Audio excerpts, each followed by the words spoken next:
I hope everyone had a good day, a positive day, a productive day. We are easing on down the week, slowly but surely. Tomorrow is Wednesday. All right, I think I'm Definitely. okay. All right, we are live on YouTube. Hello, everybody. Welcome to NAMIC New York's Women History Month event. We are going to have a great discussion this evening. I have some great, accomplished, positive, smart women here with me. I cannot wait to chat with them. I'm just going to give it till about 6:05. Let a few more people trickle in. But welcome. I hope everyone had a good day. Everyone is ready to get started with spring and ready to get the second quarter of the year going. And if you have any questions, feel free to drop them in the chat. We'll have a Q&A at the end of the discussion. If you have any questions, don't be shy, drop them in the chat and we will get them answered.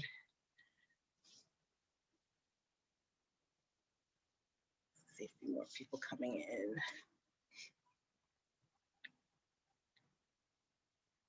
Women's History Month went by so fast. Well, I'm gonna say February and March zoomed by literally so fast. I'm like, we're already to April this year. It definitely did. I can't believe it. Black History Month, Women's Month, everything is, next is Easter actually, right? Yeah. I could not believe that it's Easter on Sunday.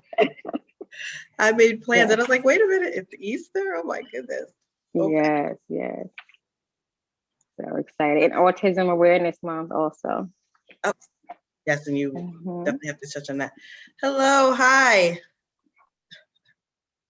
Hi, good afternoon, everybody. Hello, we have a representative from Chantel Jackson's office.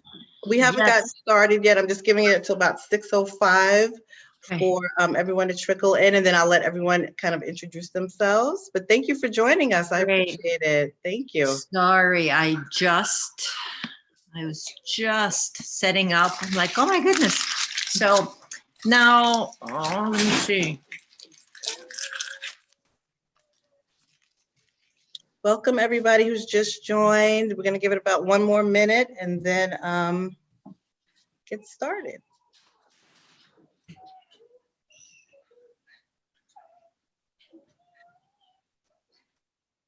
Oh, we have NAMIC Atlanta in the house. Hello, Lynette. So nice to see you. Thank you for joining. Lynette is the immediate past president of NAMIC Atlanta and such a big supporter of mine and of NAMIC New York. I appreciate her so much. So thank you for joining us, Lynette.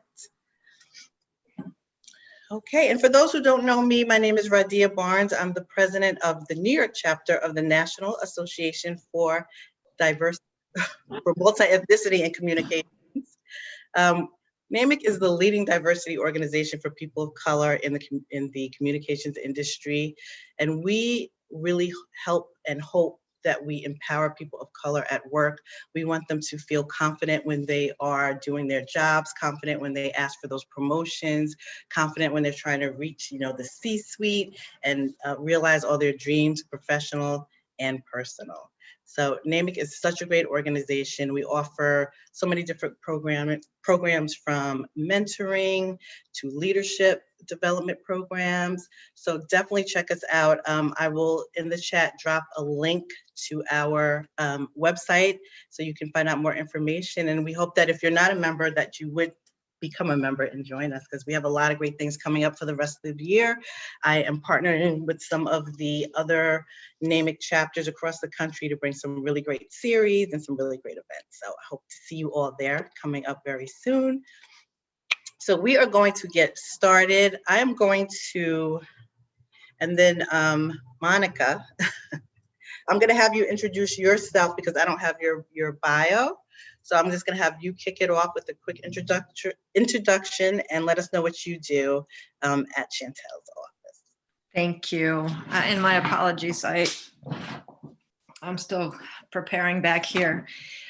My name is Monica Miranda. I am new with working with the Assemblywoman. I am not new to working in the legislature, though. I have worked for other members. I've worked for the Ways and Means Committee. I went to grad school for public administration, and my undergrad is in political science. I have been involved in politics for quite a while. And I think this is and these are my words, I think that it's such an important role, even as staffers. When I train interns, I always talk about this, the role we play in assisting and being a team member for an elected official is just huge. And I love my job. I love being a staffer and helping my team in any way that I can. So thank you for having me. Oh, thank you so much for joining. I really do appreciate it. I'm going to quickly introduce Chanel Mellish. And Chanel and I are familiar. She was on my NAMIC board a couple of years ago. She was marketing chair. She did such a fantastic job. She is like so creative and such a good leader and organizer. So I'm so happy to be able to work with you in this capacity. So I'm just going to read your, do you want to introduce yourself, Chanel, or do you want me to read your bio? I can go ahead and introduce myself. That way it's shorter because the bios get to be a little clunky and not very conversational. So hi, everyone. As Radia mentioned, I am of the past NAMIC NY marketing chair. So those were phenomenal times in NAMIC. So I can speak personally to what a great organization and much needed organization this is, especially in these unprecedented times. I am an impact-driven public affairs professional with an unwavering commitment to fostering social change and sustainable development. My interests and skill set rest at the intersection of politics and effective public engagement, with a specific focus on women and the most vulnerable and marginalized communities.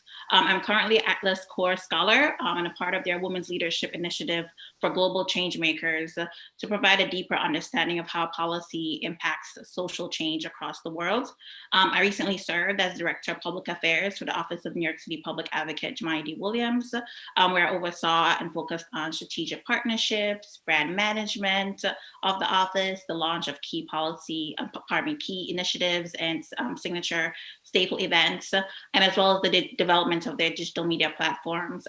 Prior to that, I did work for the Office of the Mayor and the First Lady of New York City's Thrive NYC initiatives. And prior to that, prior to joining the public sector, I worked in a host of nonprofit organizations and in the health sector as well. And so not to go on and give everyone else time, I'm just excited to be here and to have this vibrant conversation. Wonderful, thank you. Listen, you have to, what do they say? You have to brag on yourself. Very great bio, very great bio. Nicole, do you want me to read your bio or are you going to introduce yourself? I guess I can introduce myself as well. Hi guys, my name is Nicole Lee. I like to call myself a serial entrepreneur. I've been an entrepreneur for over 20 years, specializing in child and adult care, special needs advocacy, beauty, consulting. And now I am a candidate for New York City Council, District 31. My platforms are building businesses and communities, special needs advocacy, police reform, sustainable housing. I am just excited to be here. I just ran the special election in February of 2021, and that was an exciting time for me. Just my first time running, and I'm actually a candidate for the primary now. I'm so happy to be amongst these beautiful, amazing women, and I'm just excited for the conversation and give good feedback. So that's a little bit about me. Wonderful. Thank you for joining us, Nicole. And Nicole is a friend of mine, and I just admire her because, you know, I just watch her from afar and she does it all. She just juggles it all. But we'll hear a little bit more about her coming up. Thank you so much for joining. And then we have Camille Joseph. Thank you so much for joining us. I really appreciate it. Do you want to introduce yourself? Absolutely. First and foremost, thanks so much for having me this evening and gathering such a robust and amazing group of women. My name is Camille Joseph, and I currently serve as Group Vice President for Spectrum. I don't know, for those who are located in New York City or from the Northeast, you may have known the company as Time Warner Cable. I do work officially for Charter Communications, the parent company for Spectrum.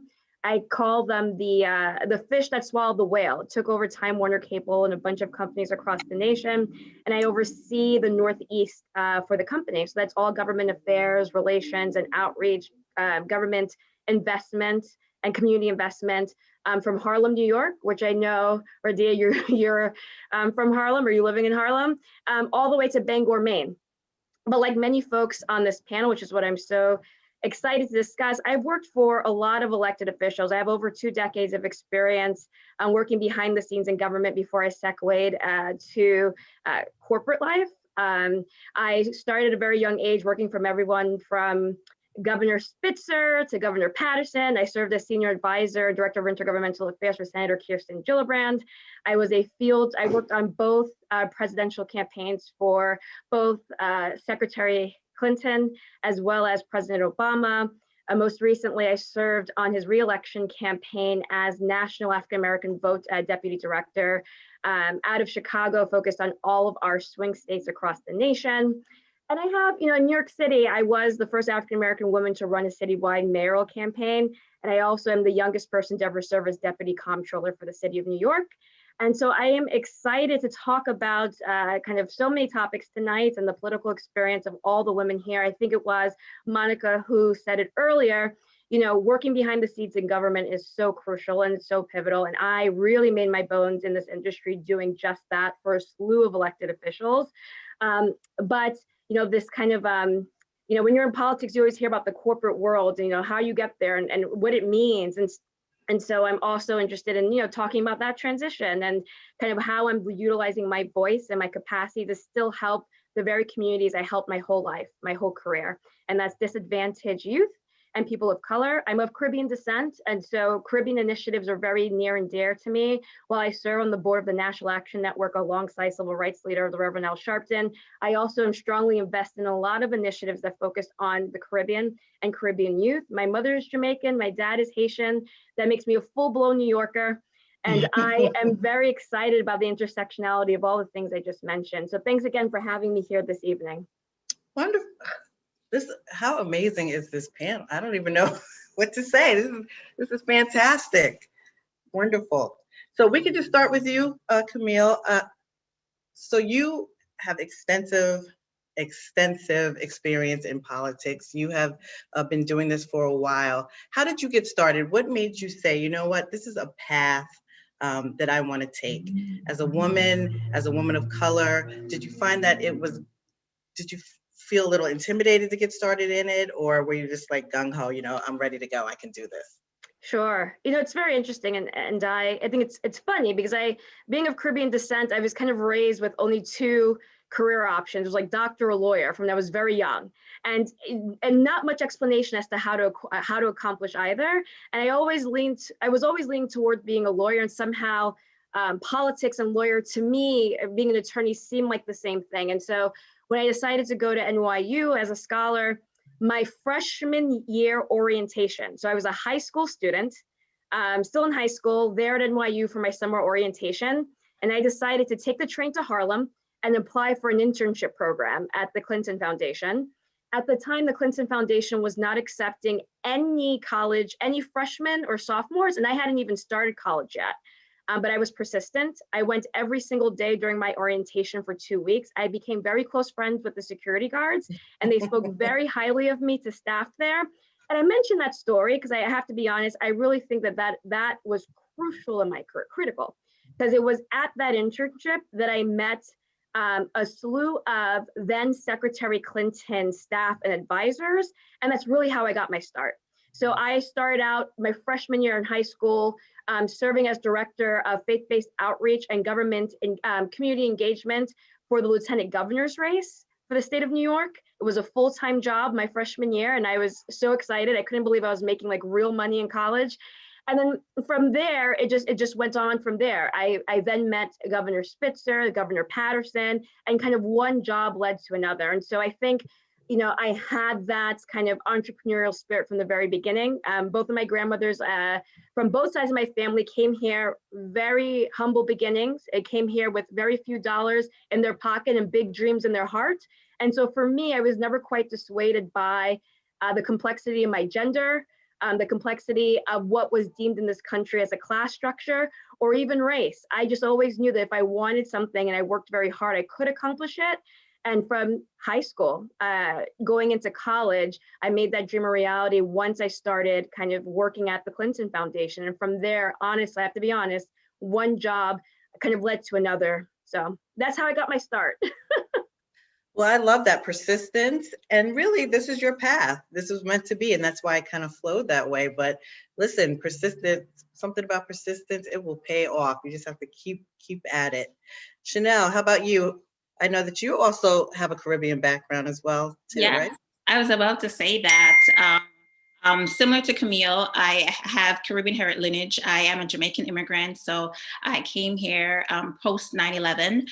So definitely politics was definitely my interest peaked in politics from an early age. Growing up in Jamaica, I definitely saw stark inequity. Luckily, my parents shielded me a lot from that, but from an early age, I knew that I wanted to work to definitely serve most vulnerable populations. And so similar to as Camille mentioned, growing up in a Jamaican household, the options were you're going to be a doctor, a lawyer, or engineer. And so I initially wanted to pursue law. I started off my career working at a law firm. I was a pre-law intern. And then after working in the legal sector, I made a pivot to marketing communications. While working in a nonprofit sector, I was very intentional in working in nonprofit organizations that served communities of color, that served our most vulnerable communities. But while I was working there, I also always interacted with our intergovernmental affairs team, our community engagement team. And by happenstance, I also would work with a lot of elected officials. And at the same time, I also quite active with various organizations. So as I was active in NAMIC New York, but I was also active in New York Urban League Young Professionals. I was their civics and economics chair at one point. I'm also still active in International Black Women's Public Policy Institute. At the time, I was just a member, and I'm their chief young ambassador. So there was always this disconnect between my personal and my professional. So personally, I was very active in civic engagement and political participation in social change initiatives. But I didn't have that connection professionally. So after working in nonprofits, and my last role in nonprofit was at Health First, I transitioned into working at Thrive NYC. And it was very intentional because I wanted to focus on health. And at the time, it was very focused on a mental health initiative. And after working at the mayor's office, then I transitioned into working at the public advocate's office. Still, as you know, the public advocate's office is very, very intentional about equity, about inclusion, about ensuring that, New York is reflective of all New Yorkers. And we are they were very intentional about that. And so I think my road definitely was not traditional. I did not leave college and say I'm going to work in politics. But I'm happy I took that non-traditional path, because I do think the skill sets, the actual human stories that I've built and learned along the way do help me to be a better practitioner of my work, and help me to move in between the different spaces, whether it's working in the political sphere or working with civil rights organizations or working with international organizations, which I'm trying to focus more on now. It definitely realized that the human story and the human impact is the common thread. And so that's actually my path to politics. I love that. You were intentional. And the fact that you pivoted so much, people sometimes are afraid to do that. So taking those transferable skills, applying them to new industries, new jobs, and just kind of going with it, and just being able to bring so much to so many different roles. So I think that's a really good point for our audience to kind of take with them. And then Nicole. So I know, Nicole, you started out as an entrepreneur, correct? Yes, actually, my path is totally different from these ladies. I'm an entrepreneur for over 20 years, like I stated. My father is actually a former Black Panther, so civil rights has always been in my family. I might be the only American girl on the panel, a family from South Carolina, North Carolina, raised in Queens myself. Actually, I started in fashion background. I had my son. My son is autistic. He's 17 actually on Autism Awareness Day, which is April 2nd. After that, I had my son, I opened up a daycare because I couldn't find proper childcare for him. That daycare turned into a special needs daycare. From that, we went on to a group home for elderly disabled. That launched my nonprofit for special needs families, bringing resources to our cities, our communities, state to state. And then I also started doing activism in reference, bringing more voter knowledge and voter repression to our cities, and just bringing more awareness to Southeast Queens. From there, I started working on some campaigns and consulting for other elected officials. And I saw the need for change in my district. And that's exactly why I wanted to run, especially our school systems, special needs inclusion. We need more trades back into our school system, and just a broader spectrum for access to capital for small business owners. That's something that's a real need that we need here. So my path was a little different from these ladies, just showing people that you can, if you put your mind to it, you can do anything. I have a diverse background, anywhere from fashion to politics, advocacy and activism. And I think that is very important to feel your need and have your purpose in life. And I think that this is a part of my purpose. So yeah, my background was definitely different from you ladies, and my path is different. But I'm here fighting the good fight, and it's not easy, just showing people exactly what we need going further. Politics is going to change. There's about 30 seats going up for grabs now, and a lot of old politicians in the old way, that's changing to this day. I'm so happy to see so many women running for office, young, old, different races. So I'm really excited to see the change in our community and in politics. And you're a prime example of someone who doesn't talk about it, they are about it. So you saw a need in your community, you saw a need, and you said, I'm going to run. You know, I'm not just going to stand on the sidelines and talk about it. I'm going to try to really make change and run. Was that decision to run, was that difficult? Were you intimidated at all? You know, I wasn't really intimidated. I helped a friend of mine run for assembly right before I started to run for city council. I wasn't really intimidated. I kind of knew the process, but it's when you're actually running. But some people did try to deter me when I announced that I was running. People knew for over 20 years, known me in the community, working with them. Even some elected officials tried to deter me from running, saying that, you know, I should stay an entrepreneur. I'm good at that, because they had someone in mind that they want to win. And that needs to change, and that has to change, and it's going to change. But it didn't deter me. I kept my eyes on the prize, and I'm proud of myself thus far. We ran a good fight for the special election. Now we have more knowledge and wherewithal, and I'm ready for the primaries. But I think that it's really important just to know what you're capable of, and you don't know unless you try. You know, you sit there and you second guess yourself sometimes, but then you have to know what your mission is and stay focused towards that, because it can get discouraging at times. You pull from left to right, you're learning something new. Any business that I started from scratch on my own. I didn't know exactly how to do it, but I learned along the way. And I think that's what it takes, the determination for that. Mm-hmm. And we just had a comment from the president of the DC chapter, the capital area, we call it. She said she loves all the girl power on the screen. It's awesome. Very empowering, and she's excited about it. So yes. So I want to quickly ask you, NAMIC is a diversity organization. What does diversity mean to you? And is there a way that you can bring more diversity into the current roles that you all have? And I'll start with Camille. I think there is. I think that there is no, you know, we are so many things, right? You know, we have skill set expertise, we bring value, we bring experience. No matter what room I walk in, though, I can't change the fact that I'm a Black woman, right? No matter what I'm there to do, I'm also there. I present as myself. And instead of seeing it as a deterrent, I know oftentimes I'll have, you know, my kitchen cabinet or peers or mentors talk about what it's like to be the only one in that space and the responsibility therein. I tend to try to lean into it.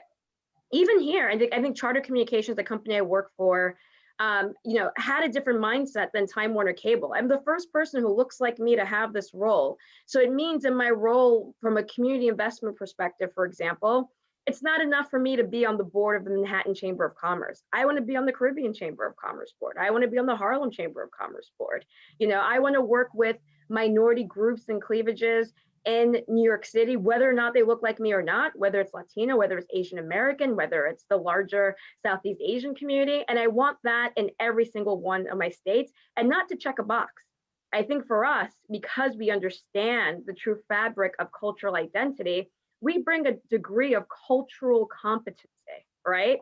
I'm not going to Massachusetts, who actually Boston just elected their first African woman mayor, and that's very exciting. Yeah. But I'm not going to Massachusetts saying, okay, what do I got to do for the Blacks here? I'm going to Massachusetts and saying, I don't want to recreate the wheel. There is great need, but there are great people on the ground doing the work. How can I amplify those efforts? I'm not going to Nicole's area in Southeast Queens saying, hey, how can I help the urban youth? I'm going to go to folks like Nicole and others in the community who have been doing that work. And I think that's the difference, right? We bring a degree of awareness. We can step into our cultural identity with grace, and we can leverage it to empower the communities that are otherwise untouched. And if you look at folks, like for me, again, again, as I say, I'm part of like many groups and organizations nationally. I'm telling you, in a corporate perspective, the Black women, I'm going to be very frank, Black women are scarce, unfortunately, a very scarce commodity. And I will say this, when I talk to my peers in the industry about the groups that they're advocating, they lean into their own experience as well, which they can't be faulted for. They talk about where their fathers are from, or where their familial lineage is from. They talk about the things they enjoyed in college, their alma mater, the things that their kids enjoy. And that leads to a certain constituency always benefiting, right? So unless we're at the table, right? Like no one is thinking about, like I'm on the board of the Lower East Side Girls Club. No one is volunteering to be on the board of the Lower East Side Girls Club, right? In the way they're advocating for other groups. So it's not just, and again, and there are lots of studies about this, monolithic thought leads to very bad results, whether from a campaign or political office perspective or a corporate boardroom. We bring so much value, so much insight on so many different levels. Because if you have people who all look the same, from the same colleges, from the same background, you get a situation like Enron. You get a situation, political organizations or entities that move in one direction, incredibly siloed and incredibly unable to pivot and change in the way that even Chanel mentioned at a very young age, she had to make pivots in her career. And so I think that's what we bring, and it should be lauded. And it should be well sought after. And I think because of the cultural climate, this is a great moment for all of us to step into that power and run with it and let the world know that what happened last year was on TV, but what happened last year happened for almost all of our lifetimes. Mm-hmm. And I'm happy you now are aware of the narrative, but we've been living the narrative, and here's how we can help in a real way. And so that's kind of how I think the approach to diversity has to be, and it has to be a continuous conversation that leads to continuous action. Mm-hmm. I agree wholeheartedly. What do you think, Chanel? I definitely echo Camille's point that we need representation that is reflective of our reality. Definitely diversity of background. So definitely a diversity of race, ethnicity, sexual orientation, age, professional experience, but also diversity of thought and ideas, because we're not a monolithic group, but no ethnic or racial group is a monolithic. But also building to the point right now in politics, you definitely have a number of women running, especially Black women. I know 2018, 2019 were the years of Black women lead and Black women leadership. But we have to continue along that pipeline, continue along that path, because we definitely have to build a pipeline for future leaders, and also open idea of what politics means. Because I think oftentimes, especially when we work with youth, because working with Urban League and working with IBWPPI, I saw that we had to interact a lot with the youth, and they oftentimes think the only way you can get involved in politics if you're elected official, which is great, because we definitely need competent and elected officials and a diverse slate of candidates that are really there for the community. But there are all the different ways. There's government affairs, so the sector that Camille is in. There's communications. There's intergov. There's public affairs. And I think that the understanding of how you can get involved in the industry is very important as well. And I think will help to diversify the type of candidates that we see, because definitely it's still a male-dominated field, even though we have a host of women that are running, particularly in the upcoming elections that are happening in NYC. But behind the scenes, we also need to have a diversity when it comes to senior leadership and executive leadership, because those are the advisors and those make key policy decisions as well. And as I work in politics, you see that when you have elected officials and properly implemented policies that are comprehensive and well thought out, they have the ability to shape equitable housing policy, reimagine how we think about healthcare, especially now, our healthcare delivery system, especially now during a pandemic. It has definitely highlighted the issues that were there before. How to address, if you have a diverse thought of ideas and a Black woman at the table, you think about Black maternal morbidity, which is an issue that luckily now is getting some spotlight, but has been an issue for years. Student loan forgiveness, ensuring that we have adequate funding for public schools, and reimagining how we think about public safety and engaging in our, systems of government. So I definitely think we are on the right trajectory of diversifying, especially I see that President Biden just released a whole slate of, he has one of the most diverse cabinets. He just released today, I think his judicial appointments that are quite diverse. There are 3 Black women. I think there's a Native, I think a Latina and other quite diverse candidates, appointments.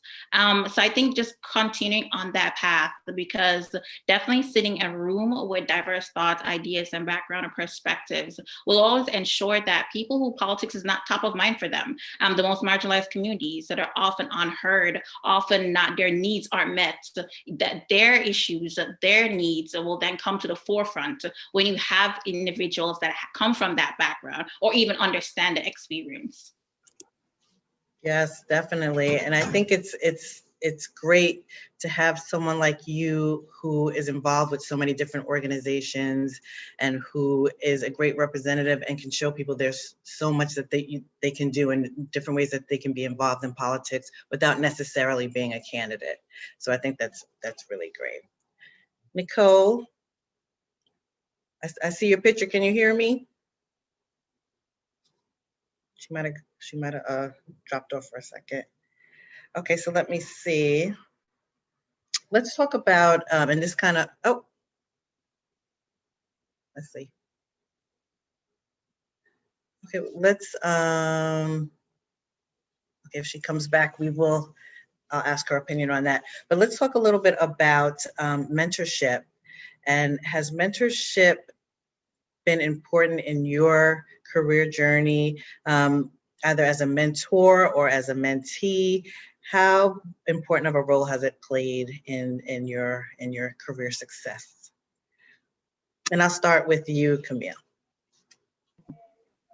Sure, it's actually one of my favorite topics. I think there's a degree of complexity to mentorship and mentee relationships that folks often aren't comfortable discussing.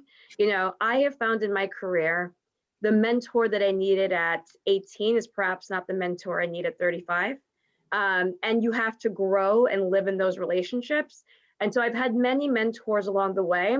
One thing that's been consistent is as I pull from others, that I give back to a mentee as well, and I have several. But one thing I've done, and I've been very disciplined in doing, that someone gave me this advice many years ago, and that's creating a kitchen cabinet, creating a group of people that you meet with quarterly, and every once in a while when you're talking to them, and it could be an interesting mix of folks. At times, my kitchen cabinet has been folks who have professionally helped me, who personally know me. I once had an old college professor that joined these calls.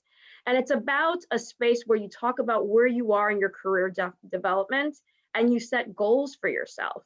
And you raise key questions or key challenges that you may be facing, and you get the advice. And it's up to you whether you accept that advice, whether you want to follow through with that advice. But at the end of that quarterly call, I have a list of things that I have to keep in mind. And the next time I get on that call with that group of people, they remind me of those items. And I have to say, in theory, these calls are very helpful. But I will say in practice, sometimes I dread them because it's a great space for accountability, right? And so, I think a kitchen cabinet dynamic is a space where you can think through advice, goals, and clear benchmarks for yourself personally and professionally. I often will say things like, professionally, this is what I want to do. This is where I see myself at work. But personally and privately, how am I investing in the community, for example? Or how am I becoming more involved in an activity or an item that only helps to nourish myself in other areas? If I'm happy, socially, if I'm happy with the things that I am following in my personal life, it does nourish my professional life. It does help my skill set expertise, right? And so I think that having a kitchen cabinet, I highly recommend it. And even particularly for young women of color, I think it is a great place. And that kitchen cabinet can be very diverse. It doesn't have to be all Black people or all.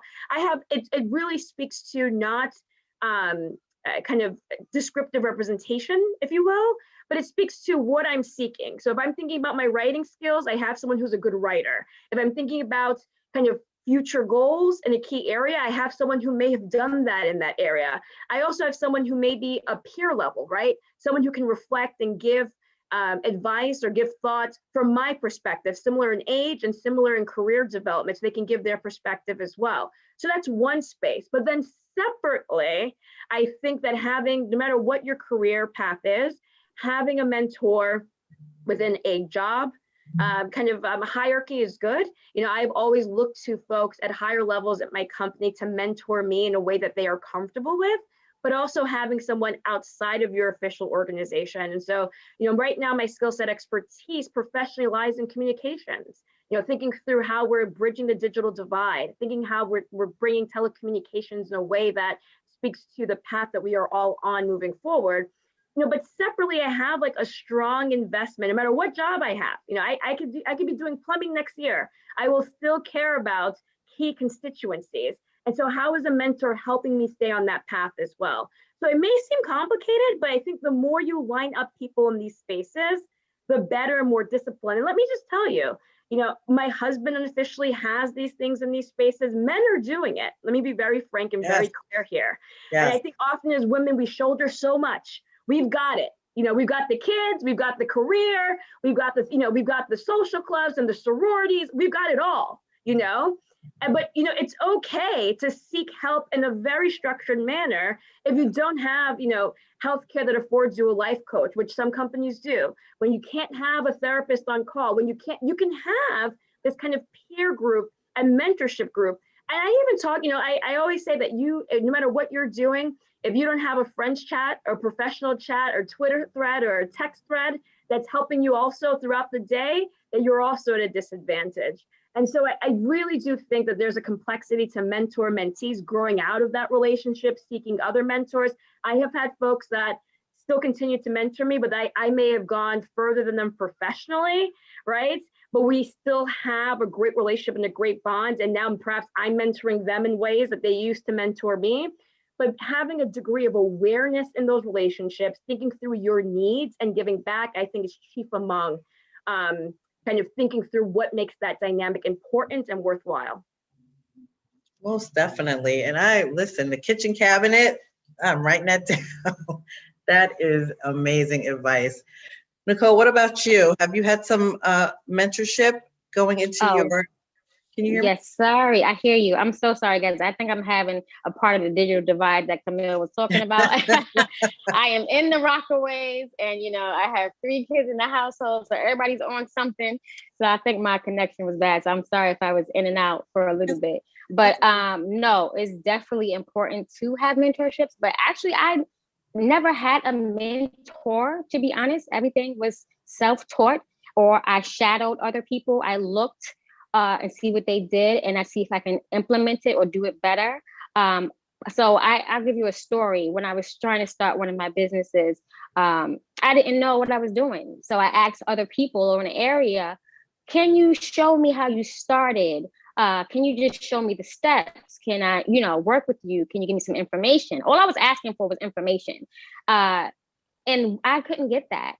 And then that really bothered me when I first started. And I think as women, especially Black women, we should be sticking together more. Everyone says women empowerment and how they're so pro-woman, but I get into a lot of these groups and they're really not about that. They're talking about it, but they're not doing the work. So I promised myself, anybody who needs help with anything, if I know how to do it, I am going to help them. It's money out here for everybody. You can't worry about somebody going further than you are. So every time someone asks me, how did you start a business? How do you do your nonprofit? How do you do the daycare? How do you do anything? That was, sorry, it's my daughter. That was something that was very important to me, because I felt like, you know what? I had a hard time. So isn't it our purpose to make sure the next generation doesn't have it as hard as we had it? So it's like, I wish I had the mentorship now that I'm going through such a exciting but stressful political career now. I am learning along the way, and I have a mentor now, but you need different type of mentors in your life. You need different mentors when you're a little girl, when you're trying to go into the right school programs. You need mentors when you're in college. You need mentors in your first career steps. You need mentors in life, period. So the part of the kitchen cabinet is very important, and you need the inside and outside connection. So I make sure that any of my consulting business, I help these people start their businesses, get access to capital. If I don't know how to do it, I'm going to call someone else that can help me and help them. I also a part of a girls mentoring program that they meet every Saturday, and just trying to help guide them doing their jobs. So it's like you need someone outside. Sometimes you can't always speak to your mother or your aunt or your boss, but we need to create that own space within ourselves just to be more comfortable and to go further as a culture. So no, I never had a mentor, but I am a mentor. I love it. Do you mind if I respond to that very, very quickly? Yeah. I think you touched upon something that I didn't want to speak on it, but you helped me warm up my truth, because I will also say part of the complexity of mentorship is that it speaks to both the pros and the cons of us being so scarce in the spaces in which we thrive, right? Mm-hmm. And I have found in my career, whether it was in politics or in the corporate world, that there are two models, right? There are the folks who are the first to get somewhere and are eager to welcome the others. And there are the folks who are, because of what they went through, let me be very, very clear. Because if you're the first, it definitely comes with some trauma. It definitely comes with some difficulty. I'm not making excuses for the behavior, but there is a protective stance, right? Because there's the first, but then there's the only. And it's like, if I help you out, I may get pushed out. Or I can't help you with your business because then you're competition. Because I've been trained, because when I got here, there was no one that looked like me. So I've been conditioned in this way. So I have to work hard, not just to maintain my space, but I have to maintain this space for me, because I've been told there can only be one Black woman. I've been told there can only be one Black person. I've been told there can only be one promotion. So you may be my peer, but you can't be my friend. I can't help you. I can't tell you what I got wrong on this work assignment, so you don't make the same mistake, because you got to make the same mistake now just so I look better. And so I think that's part of it. And I think that one thing I didn't want to make it seem like these relationships were so turnkey. I've had folks who've told me, no, I cannot mentor you. I do not want to mentor you. I don't have the time to mentor you.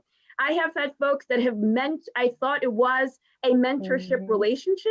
And I came to realize further along the way that they were culling information from me, but not pouring guidance into me, right?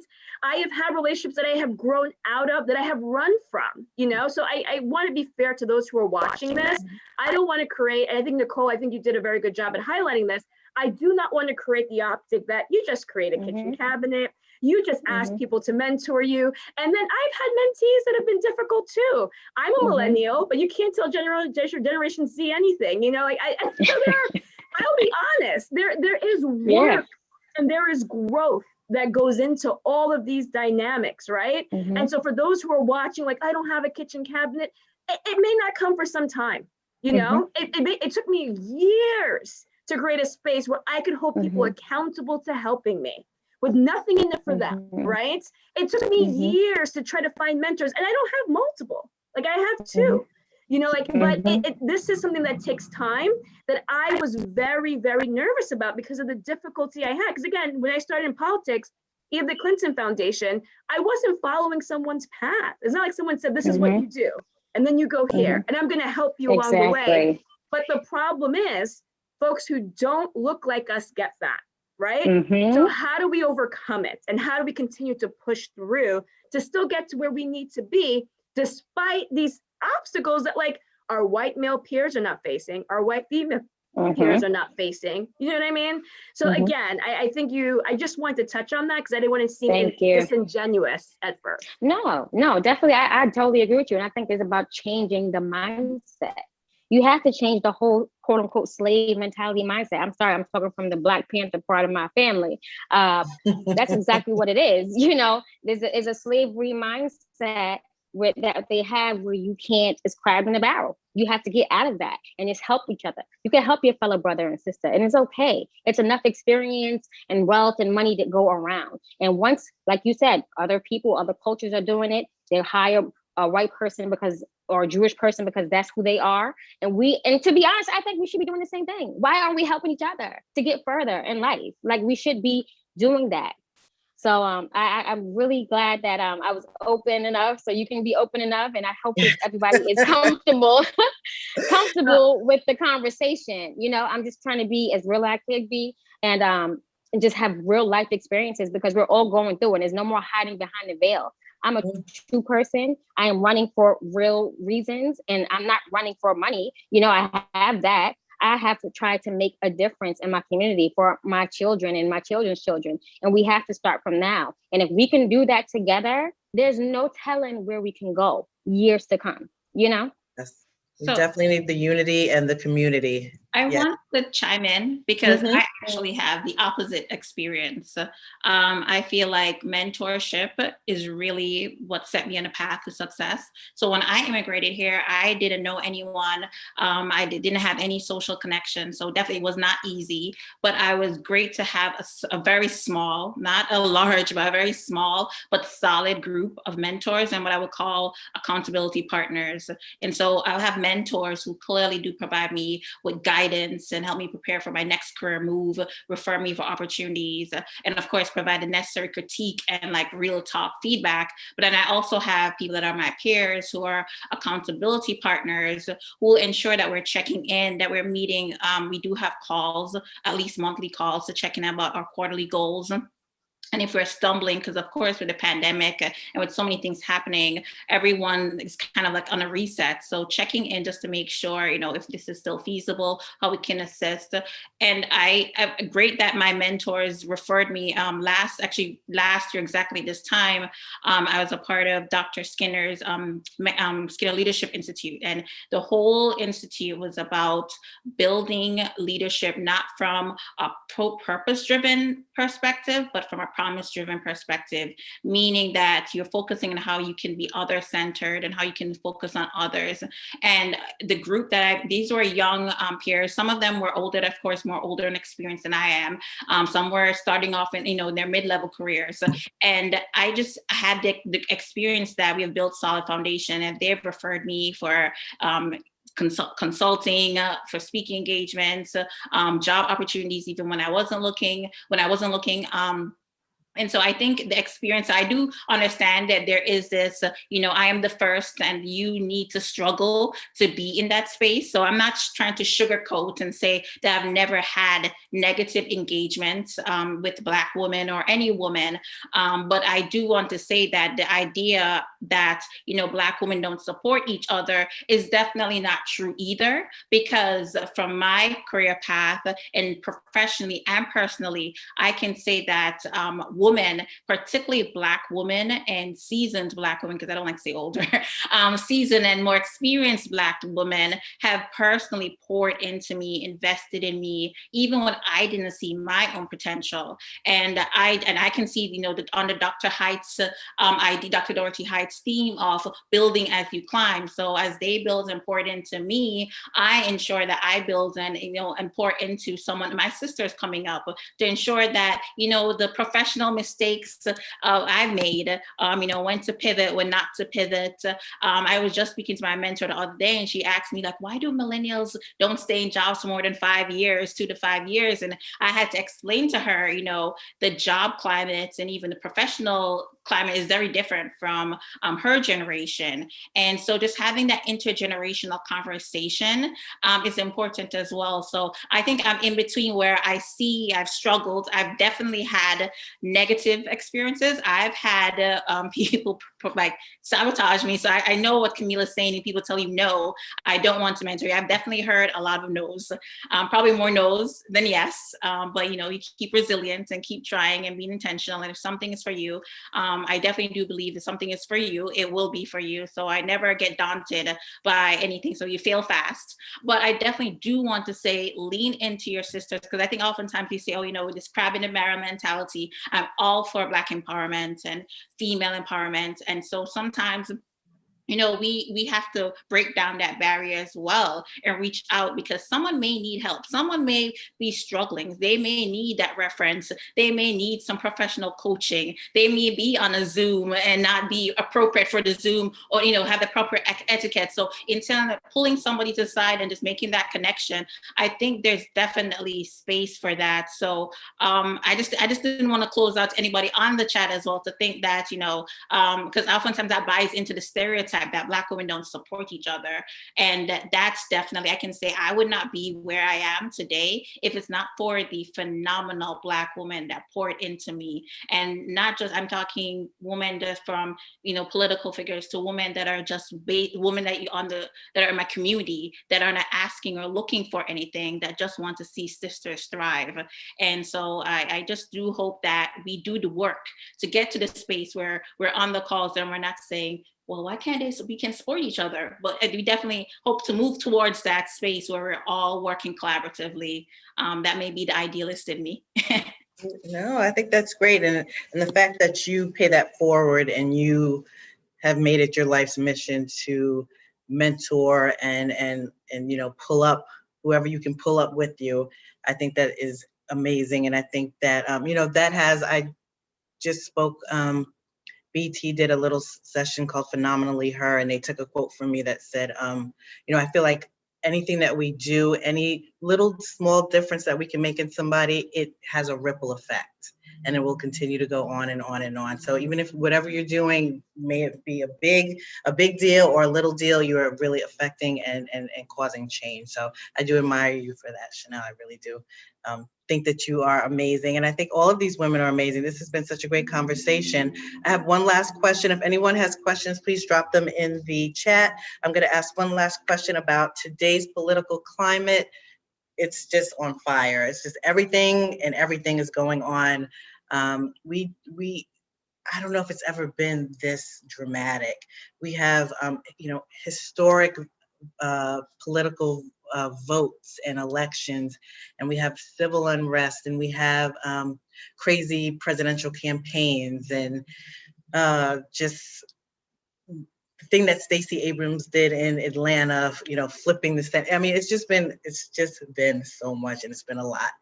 How do you feel about this? Where do you think this has stemmed from? Where do you think it's going? And do you think the year of the Black women will continue? And I will start with you, Nicole.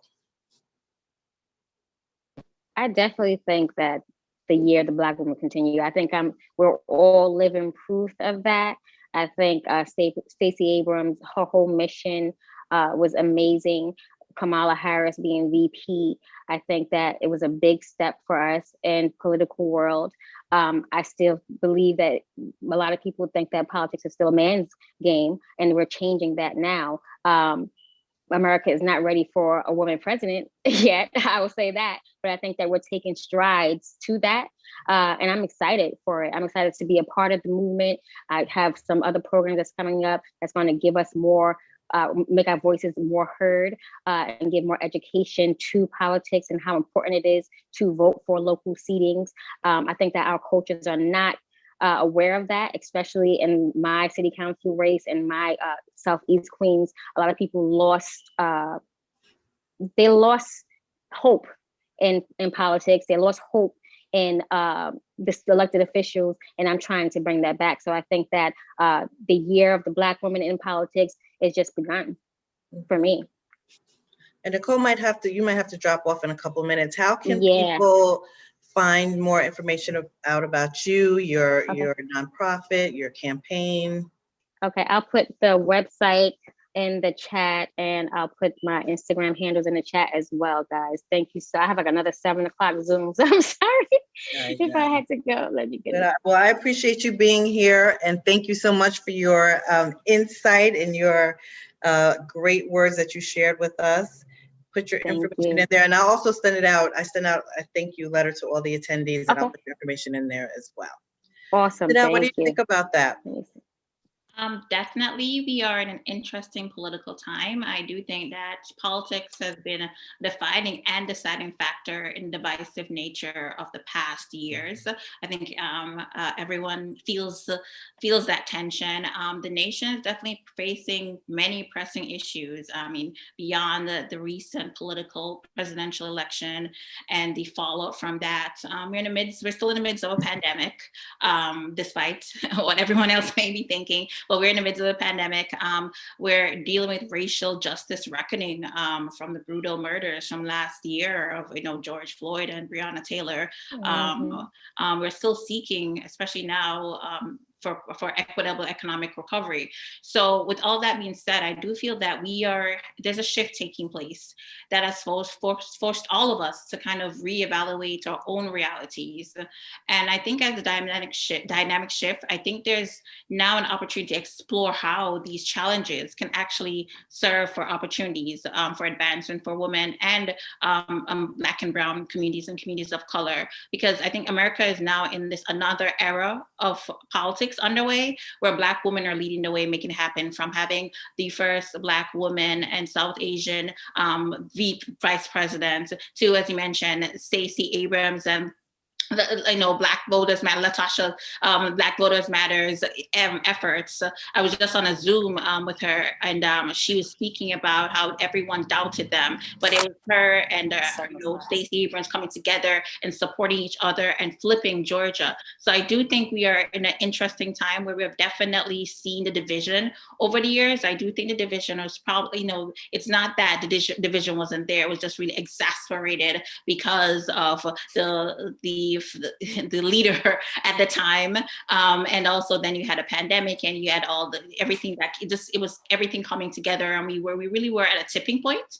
And so I think now we're in this unique space where we've reflected, we can rebuild. And I do think especially the youth, speaking to and working with a lot of young professionals, I think I'm still youngish.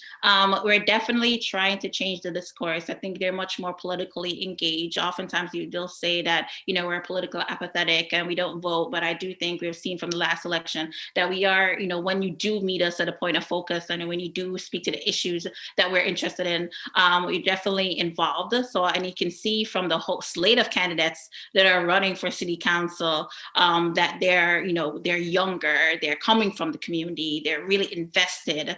That's just on the local level. I think things are changing. Of course, I mentioned the national landscape is changing, but also global politics is changing. We are forced to realize from the pandemic that there's a shift, and we are focused to have like an all state or overall international corporation kind of point of view. And so working collaboratively on that. So I do think after, not to say that there won't be struggles, but I do think we're at a point where we know the division is there, and we're just working towards that. I'm of course not saying that, having this utopia mindset that it will all be fixed with the new administration, because there will definitely, but now that we're engaged, we have to keep putting the pressure and keep holding our electeds accountable. And that's why I think I'm actually more, excited about 2021 than even 2020, because especially in New York City, because all electeds, with the exception of the governor, they're on the slate. So you're going to vote for a new mayor, a new public advocate, a new comptroller, city council members.